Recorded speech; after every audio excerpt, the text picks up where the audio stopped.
இந்த வேலையை முடிச்சுட்டு பாலிஷ் போட்டு சூப்பரான ஒரு அப்டேட் கொடுக்குறேன். கண்டிப்பாக நீங்கள் சூப்பரான கமெண்ட் கொடுப்பீங்கன்னு நான் எதிர்பார்க்குறேன். ஏன்னா நம்ம ரொம்ப பார்த்து கம்ப்ளீட் ரிஸ்டோரேஷன் பண்ணியிருக்கோம். இந்த வீடியோ உங்களுக்கு ரொம்ப பிடிச்சிருக்குன்னா உங்களோட கார் யூசர் ஃப்ரெண்ட்ஸ் இருப்பாங்களே அவங்களுக்கு ஷேர் பண்ணி விடுங்க. கண்டிப்பாக கார் ரிஸ்டோரேஷன் பண்ணுறப்போ என்னென்னலாம் பண்ணணும் அப்படின்றதும் தெரியும், நம்ம எப்படி பண்ணுறோன்றதையும் பார்த்துப்பாங்க. அவங்களுக்கு யூஸ்ஃபுல்லாக இருக்கும். நம்ம பாலிஷ் போட்டதுக்கப்புறம் ஒரு அப்டேட் கொடுப்போம். வாங்க போவோம். மக்களே, பாலிஷ் போட்டு முடிச்சதுக்கப்புறம் ரூப் டாப் கிளாஸி பாருங்களா, பயங்கர கிளாஸாக இருக்குது. ஸோ பாடி சில்வர் கலர் பார்த்தீங்கன்னா அதோடைய செம்மையாக இருக்குது. ஸோ ஒரு விஷயமும் பார்த்து பண்ணதில் டெலிவரி பயங்கரமாக இருக்குது. ஸோ பார்க்குறப்ப எனக்கும் ரொம்ப பிடிச்சிருக்கு. கண்டிப்பாக உங்களுக்கு ரொம்ப பிடிக்கும்னு நினைக்கிறேன்.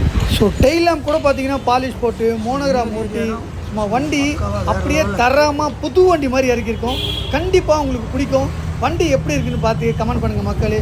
உள்ள இன்டீரியர் எக்ஸ்டீரியர் வரைக்கும் சும்மா தரமாக பண்ணியிருக்கோம். ஸோ கிரில் பார்த்தீங்கன்னா அந்தளவுக்கு சூப்பராக ஒர்க் பண்ணியிருக்கோம். அதே மாதிரி மிரர் பாருங்களேன், பா